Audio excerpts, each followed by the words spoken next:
Garrett Glaster, Lonestar Racing. We're getting ready for the Silver State 300.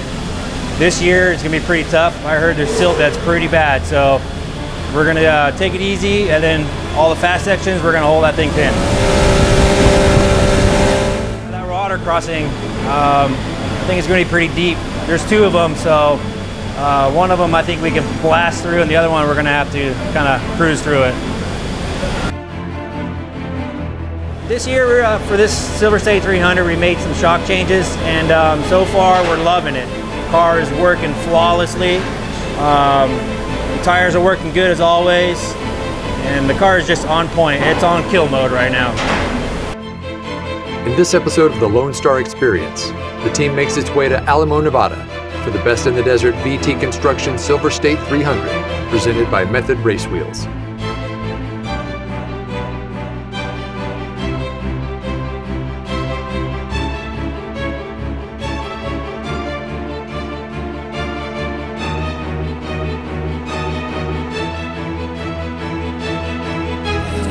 It's fun. It's scenic. The 910, piloted by Dan Fisher and navigated by Garrett Glaster, would be 10th off the line for the start of the estimated 300-mile race course around the Nevada desert. Thank you, Donald.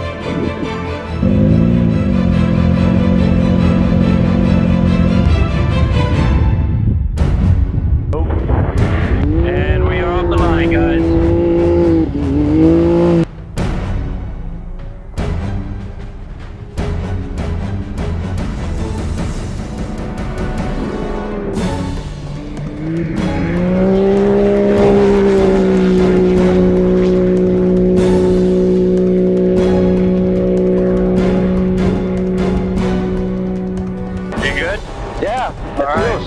This part always feels slow. Like, I'm floored. But it's so soft. 80 miles an hour.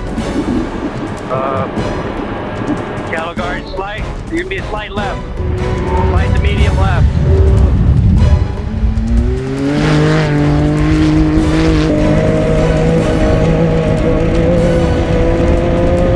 Behind us? No. I'm floored. We're in like a lift mode.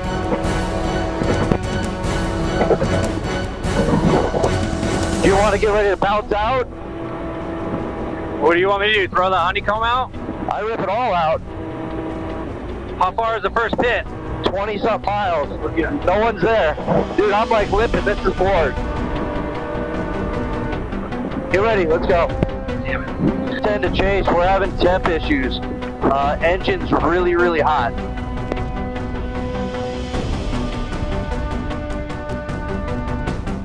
Okay, the next car that passes, you're clear. Right now? Yeah, you're clear. Let's not get carried away trying to play catch up. Let's just stick to our plan. Losing an estimated 10 minutes diagnosing the issue, a loose wire on the fan was found and fixed. Pass button. The racing track's not turning on. So be careful, big rocks. Don't smoke a tire. What? Do not smoke the tire. Toss me up here. Straight. There it goes. We got a left-hand turn. Oh, it's a cattle guard. Careful, cattle guard.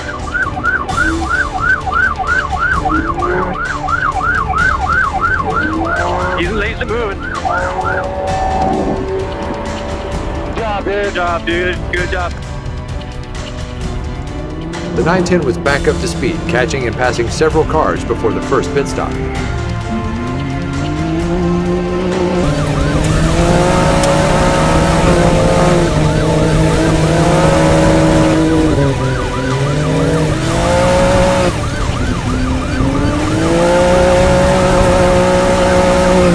With the electrical problem fixed, the team would not need to pit until pit 4 as planned.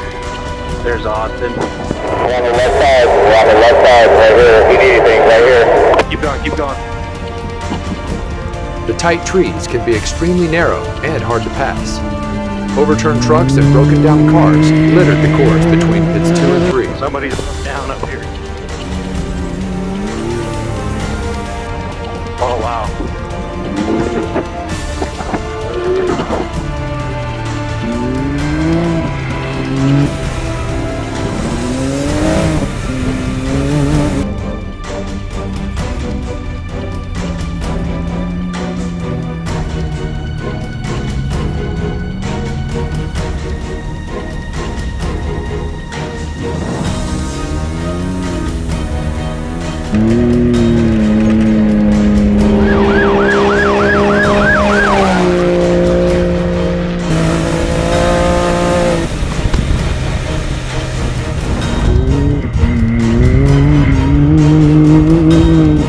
Keep going.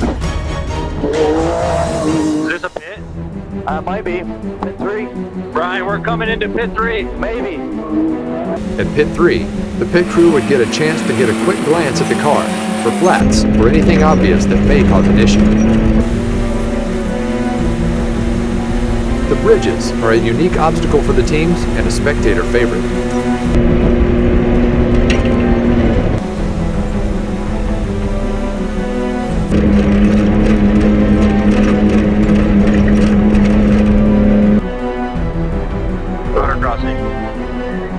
The 910 would take it easy through the first water crossing, as electrical issues had already plagued them early on in the race.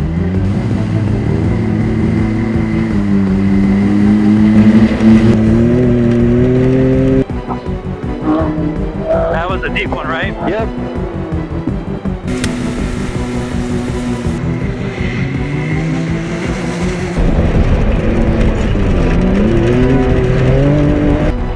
The next leg of the course would wind through the open desert, narrow washes, and ending in the notorious silt beds before reaching pit 4.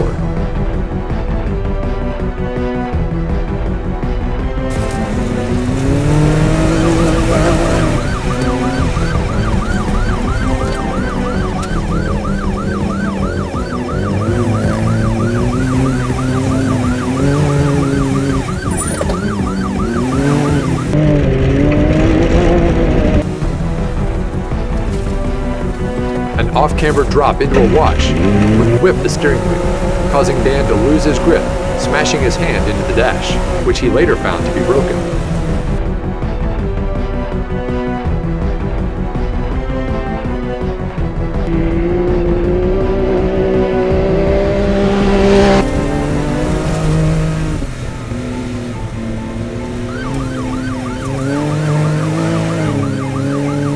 As the 910 would enter the silt beds, it would catch the Attaboy Racing 992, which made navigation through the deep silt almost impossible with zero visibility.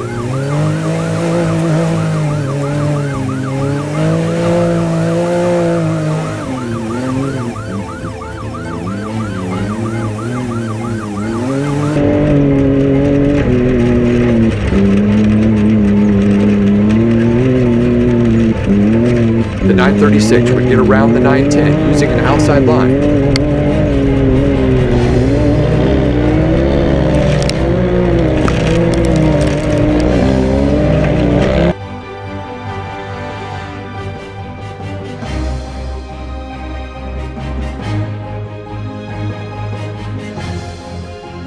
Once clear of the 992 dust, the 910 would find a path through the silt beds without any issues.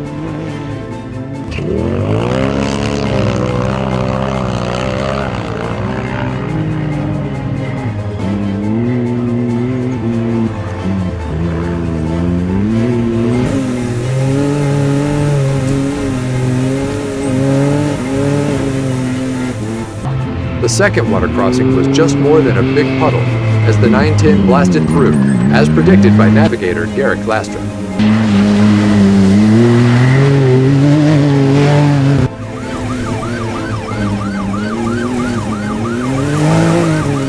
Dan would catch the 992 again and get around them with ease, as the 992 would give way to the faster 910.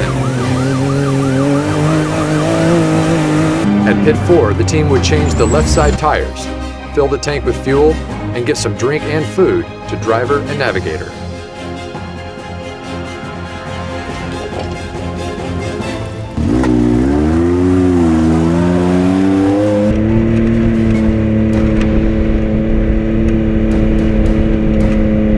Just a few miles outside of Pit 4, the team would need to take an alternate route around 2 stuck trucks, causing the 910 to get stuck as well. Luckily, the 4-wheel drive of the UTV was able to get them out and make a second attempt at the hill.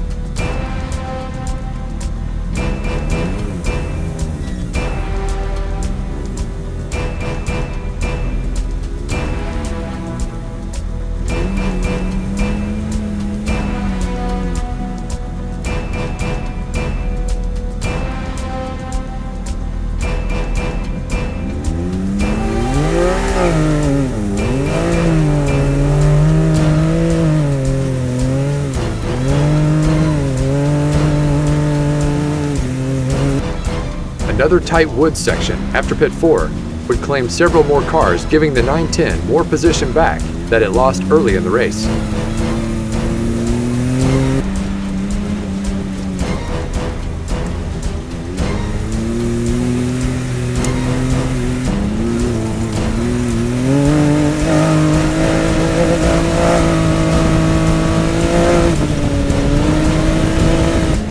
The team would not need to pit the CanAm at Pit 5, as Dan and Garrick would keep pace, saving the car for the next leg of the race through the dark.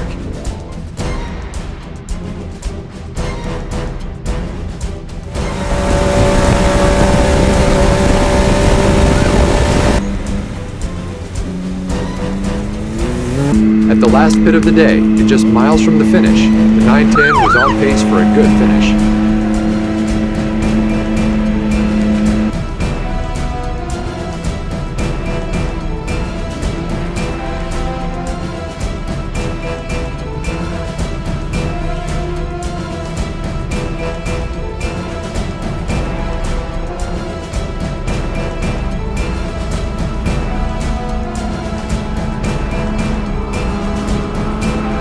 The LSR team would cross the finish line after 6 hours, 37 minutes, and 46 seconds, giving them a 12th place finish in class. Oh wait, they're telling me before. It was a good race. Had a few little problems at the beginning. Our fan didn't work. Loose wire or something, took a while.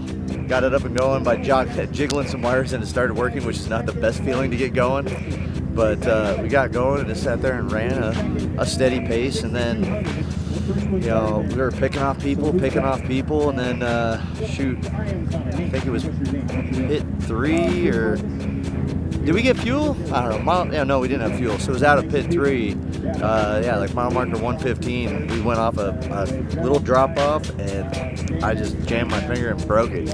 So dealt with that the rest of the race, and made it to the finish line. Wasn't, we did good. I'm happy. Everyone did good. Thanks all the guys. Thanks, Mark. Thank you, guys. Seen silt like that since Mexico. I think it was probably worse than Mexico. The silt bed was pretty bad. There was a couple sections where we got stuck on one section, and the other section we got jammed up behind somebody. It was pretty bad. Didn't want to do that again.